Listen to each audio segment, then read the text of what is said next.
I was influenced by acid and got psychedelic, you know, like the whole generation. But really, I like rock and roll, you know. Got backstage, met Maharishi. I was really impressed with the Maharishi, and I was impressed because he was laughing all the time.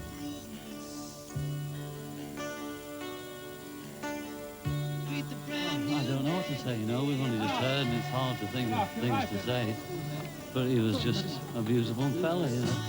I know John got a bit annoyed, sort of saying, you know, Paul's sort of trying to be the leader of the group and stuff. Oh, they all had their chance then to say they've gone too far. Who do they think they are? What does it mean? You know, they were still looking for, like, the novel that made sense, you know. It's like 99% of the population of Rishikesh are all renunciates. We had a nice holiday in India and came back rested to play businessman. The sole purpose of Apple was not to... People didn't have to beg anymore. This was the period when, you know, everything was going up and up and up and rosy, and then suddenly it reached that point and it started to go down, like everything goes in a cycle. You know, it's like the wind down to a divorce. You know, a divorce usually doesn't just happen, you know, there's months and years of misery. They were going through a very revolutionary period at that time, and they were trying to think of something new. They did actually come up with a very good idea, which I thought was well worth working on. They wanted to write an album completely and rehearse it, and then perform it in front of a large audience, and for that to be a live album of new material. And we started rehearsing down in Twickenham Film Studio, and I went along with them. I'm not sure whether everybody was behind the idea of going to Twickenham. I think what they decided to do was film whatever they were doing, and they were going to start making a new album. The original idea was that you'd see the Beatles rehearsing, jamming, making up stuff, getting their act together, and then finally we'd perform somewhere as the big end of show concert kind of thing. And Michael Lindsay Hogg was going to direct it. This should totally be built like those film sets, so that you can glide all over the place on tracks and everything with your cameras, go places that TV cameras don't go, you know, so that you can come down out of that roof on one long shot right from the back there and just come down on a thing, slowly, like a chair lift, right down, right into Ringo's face, on the one shot, you know, from right back there. That's, you know, it's like the old films. And then have all sorts of cranes and lifts and stuff for your cameras to float around us, you know. And just all that flowing movement, and then the songs, you know. And then really just stay with us. And then that'll create your sets then. You'll have cameras hanging all over the place, like...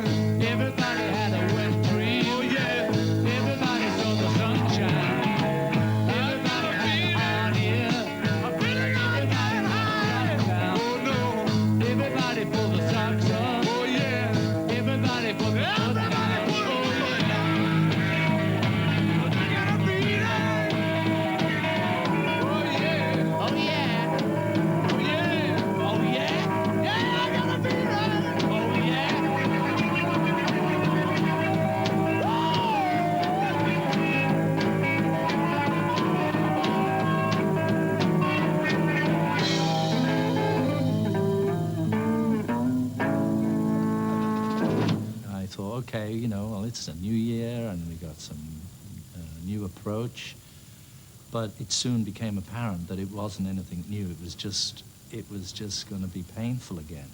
I mean, you know, the days were long and it could get boring, you know. And Twickenham just wasn't really conducive to any great atmosphere, just in a big barn.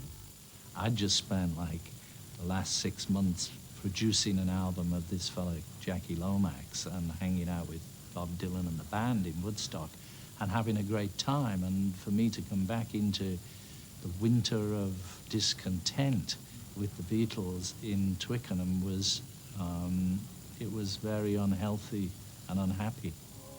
It was just dreadful, dreadful feeling. And being filmed all the time, you know, like that. I just wanted them to go away, and we'd be there at 8 in the morning, and you couldn't make music at 8 in the morning or at 10 or whatever it was in a strange place with people filming you and coloured lights.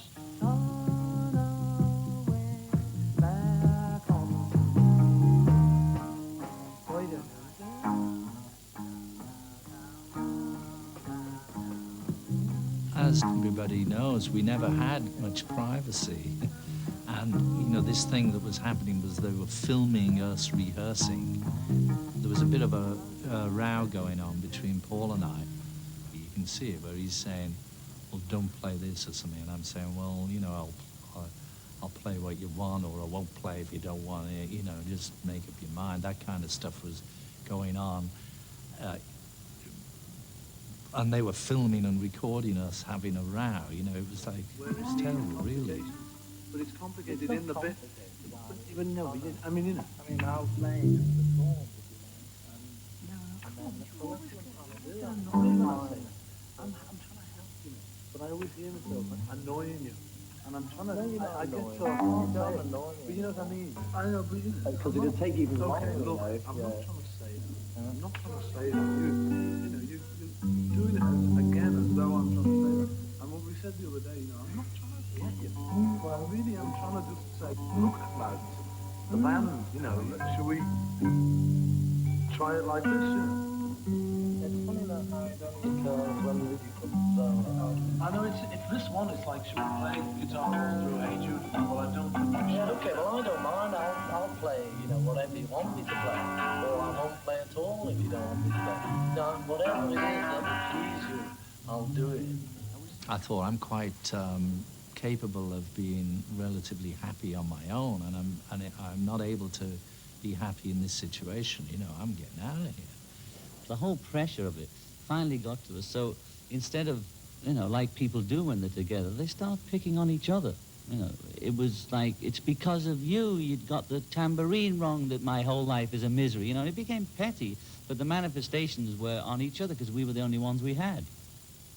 But it was like, no, wait a minute, George has left, and, you know, we can't have this isn't good enough, you know. So I'm not sure what happened. I think maybe Neil or one of the, you know, who looked after us would probably ring George up and say, you know, they're real sorry or whatever. It was a mistake, and it was like... I remember being called to a meeting that was out in Elstead in Surrey. It was at Ringo's house that he bought from Peter Sellers. And it was decided that it would be better if we just got back together and finished the record. Also, you see, Twickenham studio was very cold and not a very nice atmosphere, so we decided to abandon that and go to Savile Row into the recording studio.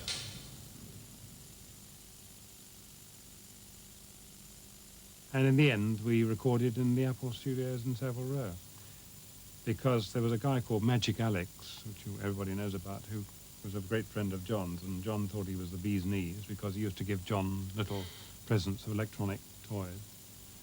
And Magic Alex said that the EMI was no good and he could build a studio much better. Well, he didn't.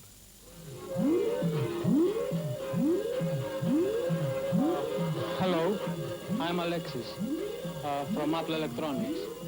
I would like to say hello to all my brothers around the world, and to all the girls around the world, and to all the electronic people around the world. That is Apple Electronics. But he didn't do anything. When we finally got him to do a recording studio, we had a 16-track studio, and we walked in there, it was chaos. We had to rip it all out and start again. He had like 16 little speakers all around the room. You know, there wasn't anything he ever did, except he had like a toilet with a radio in it or something. So we used the same portable, we just took the portable equipment in there. But the studio itself, the actual room to play in, was much nicer and much cozier and much more at home, you know.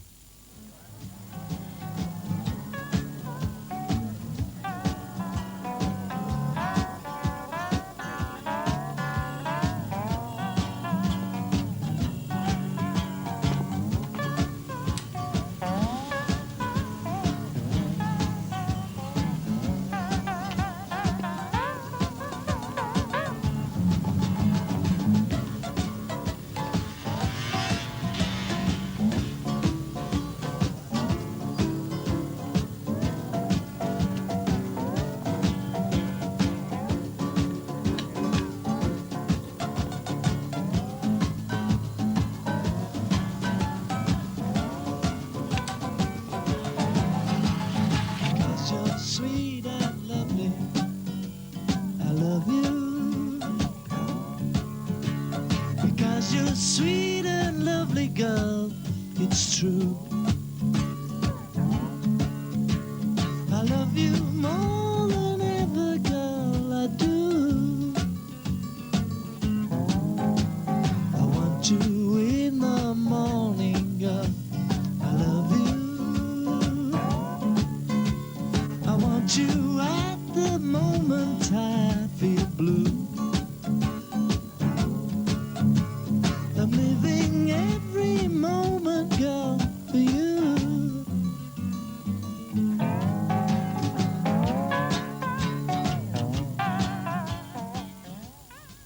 I think everyone was getting a little tired of us by then, because we were taking a long time and there was many discussions going on by then, many heated discussions. Billy Preston was a great help. He was a very good keyboard guy, and I mean, his work on Get Back alone justified him being there. And he was an amiable fellow too, very nice. And he was a kind of, yes, he was a kind of emollient, if you like. He helped to lubricate the friction that's been there. It's interesting to see how people behave nicely when you bring a guest in, because they don't really want everybody to know that they're so bitchy. And this happened back in the White Album when I brought Eric Clapton in to play on My Guitar Gently Weeps. Suddenly everybody's on their best behavior. So I put a message out to find if Billy was in town and told him to come in to Savile Row, which he did. Straight away it just became 100% improvement in the vibe in the room. And everybody was happier also to have somebody else playing in the band. Because every number's got a piano part or and normally we overdub it, you know. But this time we want to do it live. We were working on a good track and that always excited us. And his part was also a part of it, so, you know. Suddenly, you know, when we were working on something good, the bullshit went out the window and we got back down to doing what we did really, really well. I think it works okay with just the two verses. Sweeter after Martin, the first verse. Just that two for now. Yeah. Well, I mean, I don't mean really how many verses. Okay, I'll sing it through. I'll sing it through and sort of shout where it's where I think it should go, and then if you don't agree, remember. Well, maybe if we had an change. intro, a verse, a chorus, Yeah. back, and then there's a bit which is like Solo. Jojo left his home in Tucson, Arizona, for some California grind. Get back, get back, get back to where you once belonged. Get back, get back, get back to where you once belonged. Watch it, pal. Get back, Jojo. Hey, hey, watch it. To me, the Beatles were always a great little band. Nothing more, nothing less, you know, for all our success. When we sat down to play, we played good. From the very beginning, from when we first got Ringo into the band and before. But when we first got Ringo into the band, it really gelled. We played good. And we'd never had too many of those times where it's just not working. We had them like any other band, but often, you know, just for a great little rock and roll band, we could just play any little, you know, blues, little rock and roll things, and it seemed to work, it seemed to gel. And winding road that leads to your door will never disappear. I've seen that road before.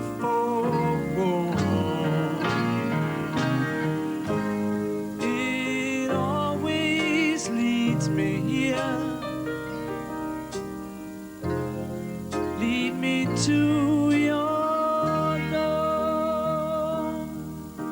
The wild and windy night that the rain washed away has left a pool of tears, crying for the day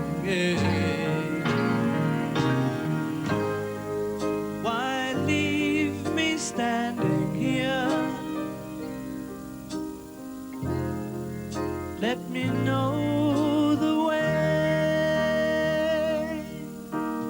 Many times I've been alone, and many times I've cried.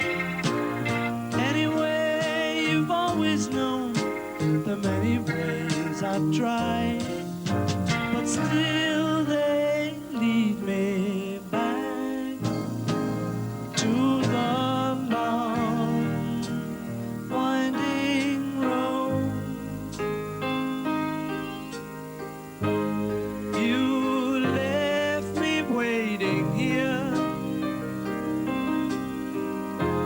a long, long time ago.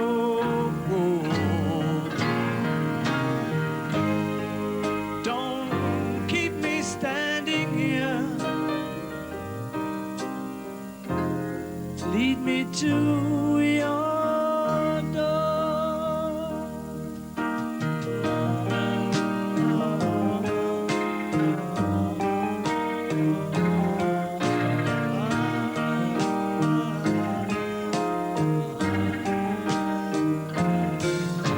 But still they lead me back to the long winding road. You left me waiting here a long, long time ago. Don't leave me standing here. Lead me to your door.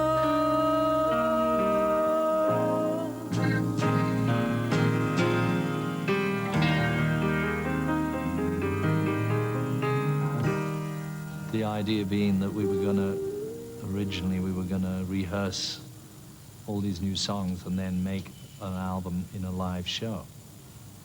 Never really happened because the album became us in the studio.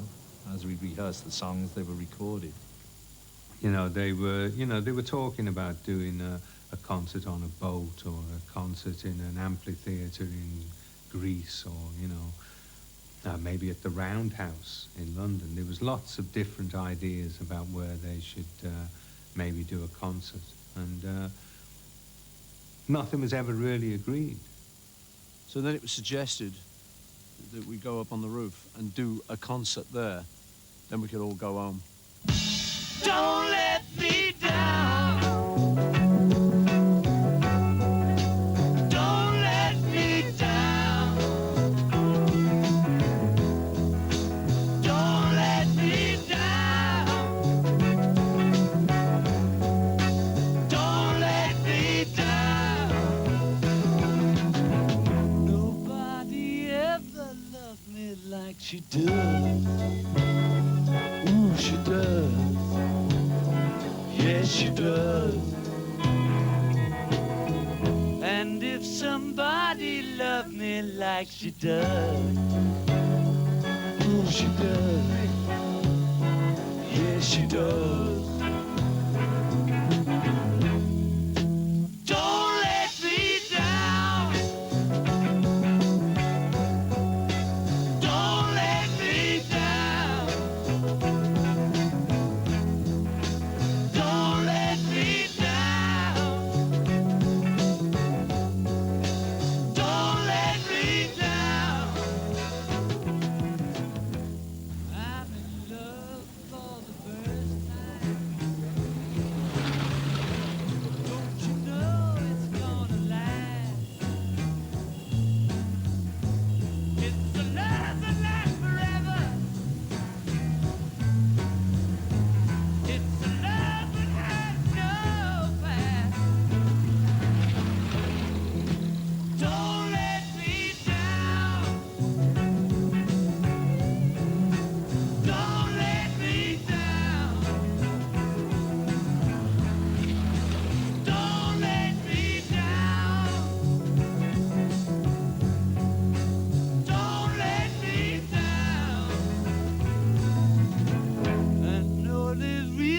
Godley blue jay goes. Oh,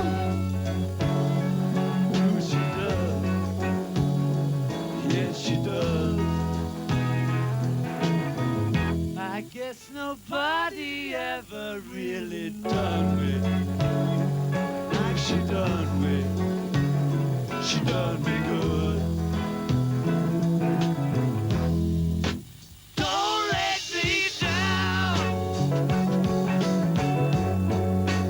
Don't let me down. Don't let me down. Don't let me down.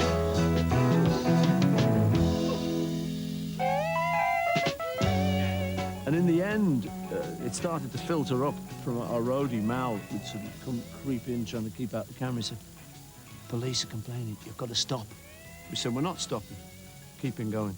He said, the police, he'd come up to him and he said, police are going to arrest you. Good end to the film. Let them do it. Great, you know. And we thought, well, that's an end. You know, the Beatles busted on rooftop gig, you know. The thing on the roof that always I feel let down about with the police, you know, because someone in the neighborhood called the police and the police came up and I was playing away and I thought, oh, great. You know, I hope they drag me off. You know, I wanted the cops to drag me off, get off those drums, you know, because we were being filmed and it would have been really great. Well, they didn't, of course. They just came bumbling in. You've got to turn that sound down. You know, so could have been fabulous. Georgia was a man who thought he was a loner, but he knew it couldn't last. Jojo lived his home in Tucson, Arizona, for some California grass. Get back, get back, get back to where you once belonged. Get back, get back, get back to where you once belonged. Get back, Jojo.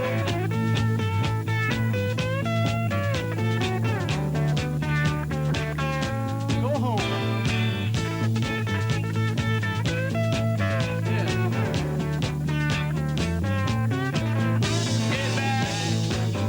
Get back, get back to where you once belonged. Get back, get back, get back to where you once belonged. Well, get back, Joe.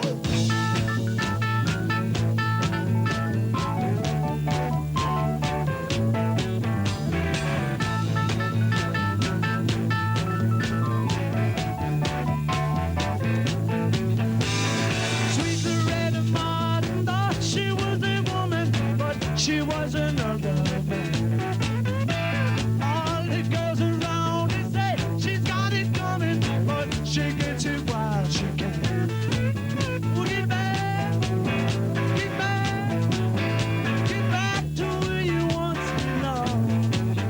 Get back, get back, get back to where you once belonged. Get back, Loretta.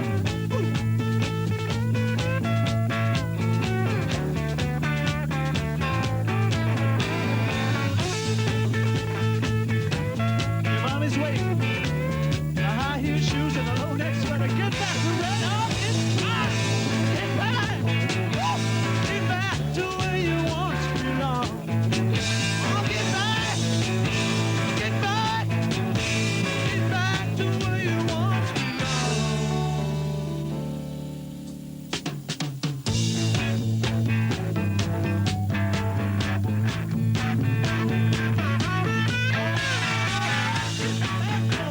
By the time we got to Let It Be, we couldn't play the game anymore. We couldn't do it anymore. It'd come to a point where it was no longer creating magic, and the camera sort of being in the room with us made us aware of that it was a phony situation.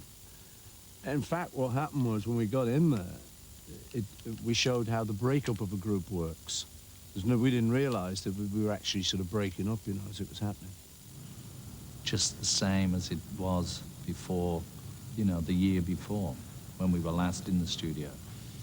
There's a lot of kind of trivia and games that were being played. Well, I think it shows as an absolute fact that we were going different places, you know. You know, I've mentioned it before, the energy for the Beatles was waning. You know, we put in 1,000%, and then it was dwindling now. It's like, oh dear, do we have to turn up? Do we have to do that thing again? I want to do this, and John wants to do that, and, you know, George was off, and, you know, people would, you know, we had families. And I remember thinking of it like army buddies. One of the songs we used to love in the past was Wedding Bells. Those wedding bells are breaking up that old gang of mine. And this idea that you've been army buddies, but one day you have to kiss the army goodbye and go and get married and act like normal people. It was a bit like that for the Beatles. We always knew that day had to come.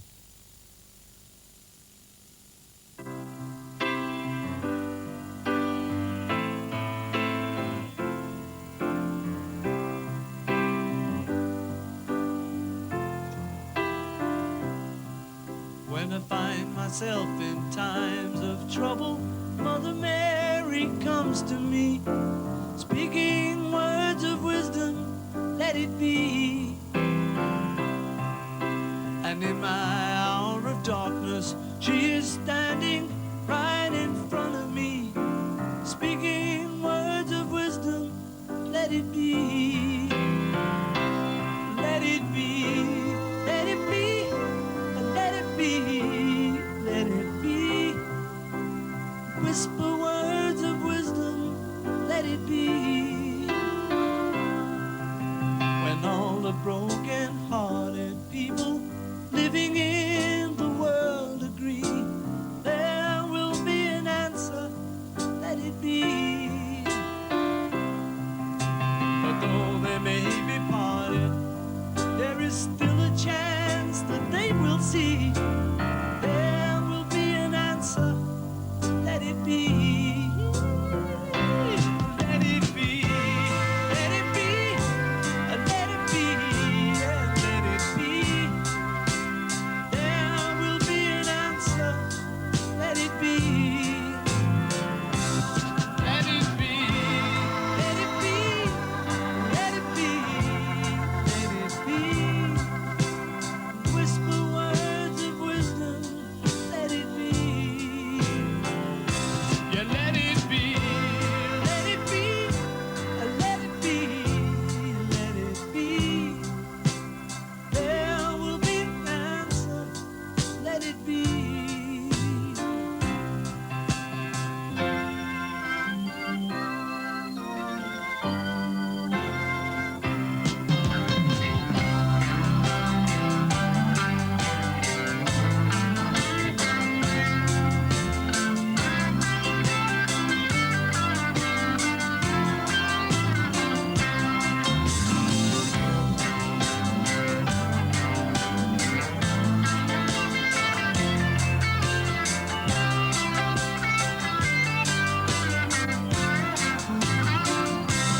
Let it be, let it be, let it be, yeah, let it be.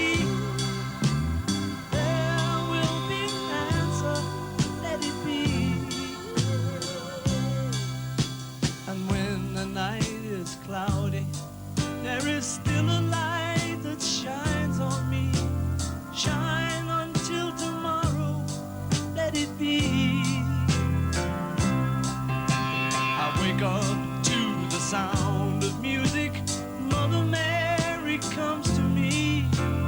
There will be no sorrow, let it be. Let it be, yeah, let it be, let it be. There will be no sorrow, let it be. Let it be, let it be, let it be, yeah, let it be. Whisper words of wisdom, let it be.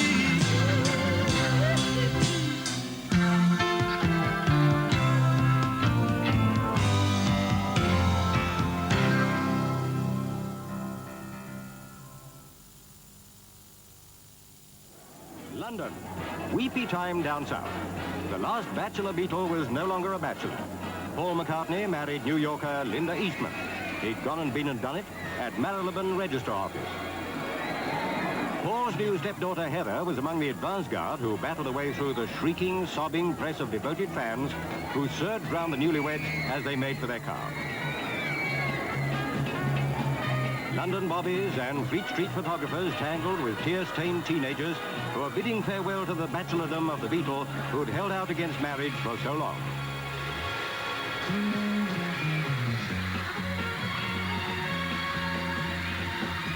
At last, the new threesome found sanctuary in their car, but it was oh so clear that Paul's plan for a quiet wedding had gone drastically wrong somewhere along the line. Exit the McCartneys, a very popular group. And they chose Paul's wedding day to bust me on. Really?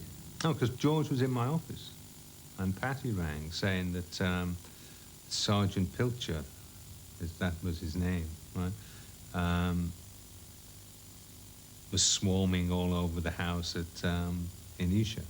And George said to me, well, what should I do, you know, what should I tell Patty over this conversation? And I said, well, have you got this stuff there? Just tell them where it is, George, because they'll find it anyway, you know? Save yourself a lot of hassles, you know? And he said, well, he had a bit of grass, maybe a bit of hash in a box on the mantelpiece, right? So he rang Patty and told her to tell him where it was, you know? By which time they'd found a chunk this big in a boot in his wardrobe. You know, Sergeant Pilcher was gaining great notoriety of just busting pop stars, you know, besides George and Mick and Keith and John, and always was the same cop. Nobody realized, you know, nobody put two and two together. What happened was there was the kind of social or pecking order that was in the pop world. And the drug squad decided to go around. I mean, this fella thought he was Oliver Cromwell, so he decided to go around and clean up what was going on. And they busted Donovan first. You know, anybody who was in England at that time will remember they bust Donovan, and then they bust the Rolling Stones, and they worked their way up, and then they busted John and Yoko and me. Sergeant Pilcher's successful career with the drug squad was short-lived. He was later sent to prison for perjury. Sentencing Pilcher to 4 years in prison, Mr. Justice Melford Stevenson said this: "You poisoned the wells of criminal justice, and you set about it deliberately. What is equally bad is that you betrayed your comrades in the Metropolitan Police, a force which commands the respect of the civilized world." It's changed in so many ways. Wapapaluma, Berlin Bamboo. We wanted to get married on the cross-channel ferry. That was the romantic part, when we went to Southampton, and then we couldn't get on because she wasn't English and she couldn't get that day visa to go across, and they said, anyway, you can't get married, the captain's not allowed to do it anymore. So we were in Paris and we were calling Peter Brown and said, we want to get married, where can we go? And he called back and said, Gibraltar's the only place. So, okay, let's go, and we went there. It was beautiful. Peter Brown called to say, you can make it okay, you can get married in Gibraltar near Spain. Christ, you know it ain't easy. You know how hard it can be. The way things are going, they're gonna crucify me. Drove from Paris to the Amsterdam Hilton, talking in our beds for a week. The news people said, say what you're doing in bed. I said, we're only trying to get us some peace. Christ, you know it ain't easy. You know how hard it can be. The way things are going, they're gonna crucify me. Saving up your money for a rainy day.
John hooked up with Yoko so sort of intensely, that was kind of obvious that there could be no looking back after that. You know, I always felt that he had to clear the decks of us in order to give her enough attention.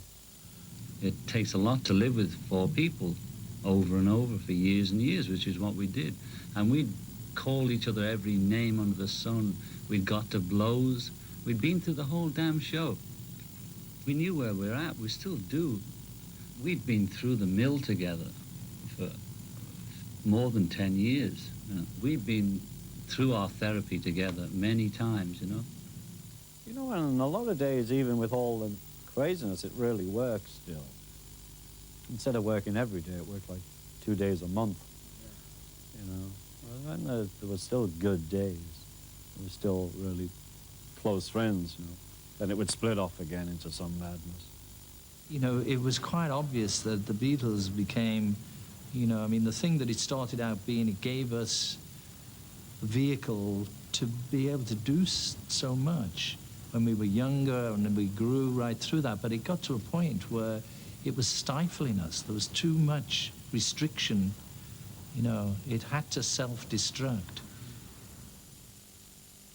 It's easy after the fact, you know, people are always saying about Apple and the Beatles business. Why didn't you? Why didn't you? You sit in there with millions of dollars floating around and try and work it out. It's so easy after the fact to say, why didn't you? You know, the thing with Apple was that we were great creators and we could do all of that, but we were nobody had half an idea about a budget. So, you know, what we were spending, I think, was more than what we were earning. There was nobody managing Apple. It was going, you know, wasting away all this money. Nobody had any ability to be a business manager. And so it was a question of who was going to do it, because I was doing it, but I was doing it on the basis that I'll do it until you find somebody who you want to do it, because I didn't want to do it, you know. And so that's why, you know, somebody like Alan Klein had the opportunity to come in and say he could do it, but so did a lot of other people. And Alan was a human being, the same as Brian was a human being. You know, I mean, it was the same thing with Brian in the early days. It was assessment. And I make a lot of mistakes character-wise, you know. But now and then I make a good one, you know. I'd put forward Lee Eastman, Linda's dad, as a possible sort of lawyer and possibly someone to do. But they said, no, he'd be just too biased against you, for you and against us, which I could see. Oh, yeah, well, we had great arguments with Paul. Well, the three of us felt, the three of us have gone this way, you know. Why don't you? So there it was, and that then was a 3-to-1 situation. And in the Beatles, if any one doesn't agree with the plan, it was always vetoed. Very democratic that way. So the 3-to-1 thing was very awkward. What changed at Apple after he arrived? Everything. It was a completely different situation, you know. Number one, right, first and foremost, Paul wasn't there. At the end of Let It Be was such an unhappy record, really, even though there's some great songs on it. I really thought that was the end of the Beatles, and I thought I would never work with them again. I thought, what a shame to go out there like this. So I was quite surprised when Paul rang me up and said, we're going to make another record. Would you like to produce it? And my immediate answer was, only if you let me produce it the way we used to. And he said, we do want to do that. I said, John included? He said, yes, honestly. So I said, well, if you really want to do that, let's do it, and let's get together again. And it was a very happy record. I guess it was happy because everybody knew it was going to be the last. Well, I think the deal was that, you know, through Let It Be, it was like I left, and we got back on the basis that we've got to just finish it up, make it tidy. So I got back on that basis. Then everybody decided, well, we ought to do one better album. I think it shows on the record that when we were excited, the track's exciting, you know. It's really, all comes together. It doesn't matter what we're going through as individuals, you know, on the bullshit level. When it gets to the music, you know, when you can see that it's really cool, we all put in the 1,000%. Something in the way she moves attracts me like no other lover. Something in the way she woos me. I don't want to leave her now. You know I believe in how.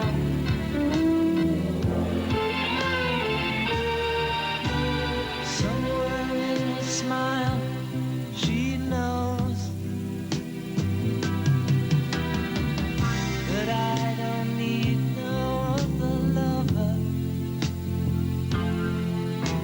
Something in her style that shows me. Don't want to leave her now. You know I believe in how.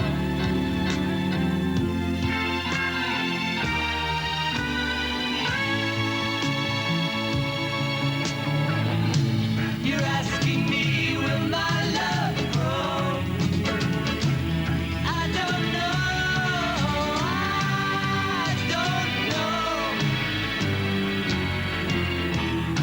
You stick around now, it may show. I don't know.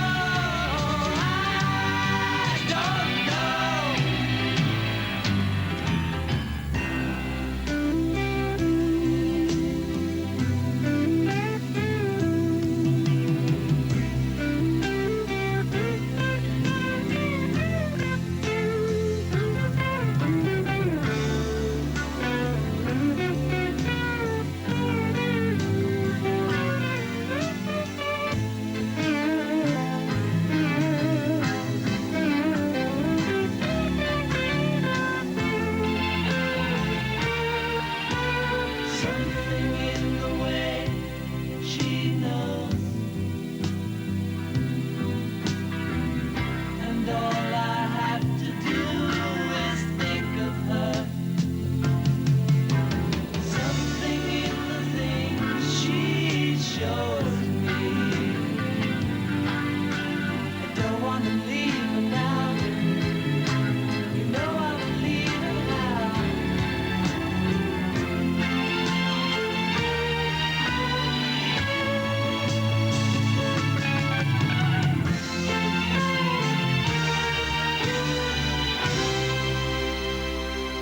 Nobody knew for sure that was going to be the last one, but everybody felt it was, you know. I think the Beatles have gone through so much, and it was a long time. They've been incarcerated with each other for nearly a decade, and it was a very, very happy album. Everybody worked frightfully well, and that's why I'm very fond of it. Well, it's always a possibility, though, you know, we could have carried on. We weren't sitting in the studio saying, okay, this is it. Last record, last track, last take. But I think at the point we'd finished Abbey Road, it was really, the game was up, you know, and I think we all accepted that. Once there was a way to get back homeward.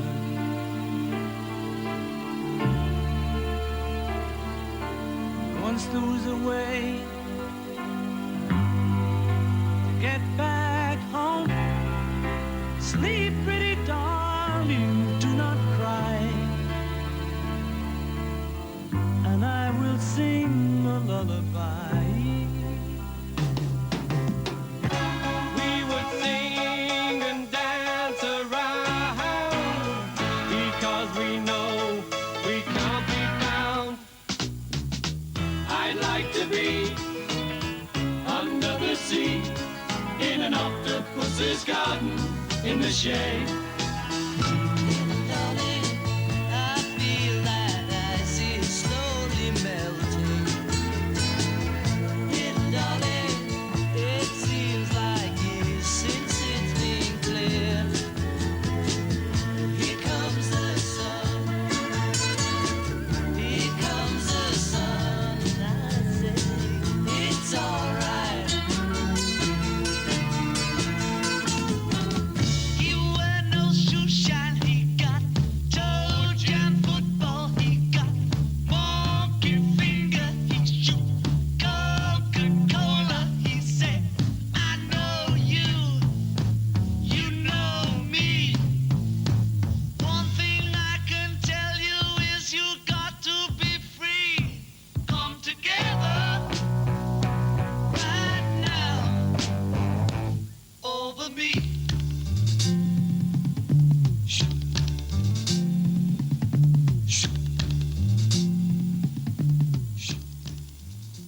it was magical.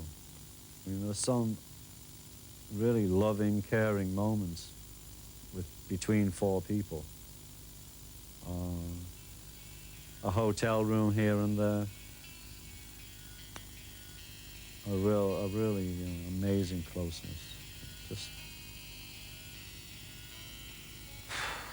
the four guys who really loved each other was pretty sensational. You know, they gave their money and they gave their screams, but the Beatles kind of gave their nervous systems, which is, you know, a much more difficult thing to give. Well, I'm really glad that most of the songs dealt with love, peace, understanding. You know, it really did. If you look back, there's hardly anyone says, go on, kids, tell them all to sod off, leave your parents. It's all you need is love. Oh, John's give peace a chance. There's a very good spirit behind it all. It's just natural. It's not a great disaster. People keep talking about it as if it's the end of the earth. It's only a rock group that split up. It's nothing important. You know, you have all the old records there if you want to reminisce.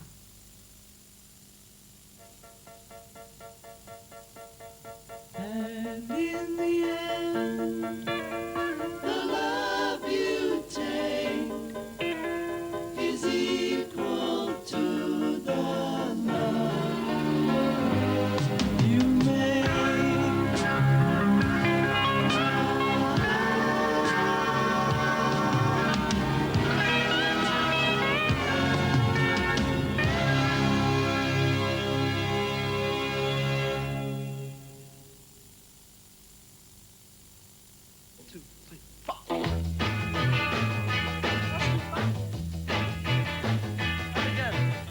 And again, I'm sorry, you know. Take 8, take 9.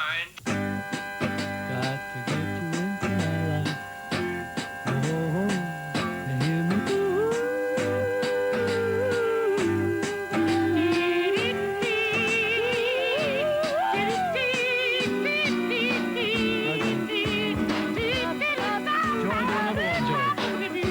I've lost her now for sure. She won't come back no more. It's gonna 5 dry. 5 German version. Edit please, take 10. Jetzt überstehen und dann verzeiht sie dir. Oh ja, sie legt mich. 21. And if you saw my love, I'd love her. Take 12. The words, I'm sorry. I'm sorry for you.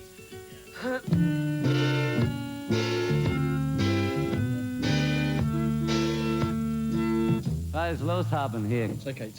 Was ist going? There's nothing you can do that can't be done. There's nothing you can sing that can't be sung. Sure is. There's nothing you can say, but you can learn how to play the game.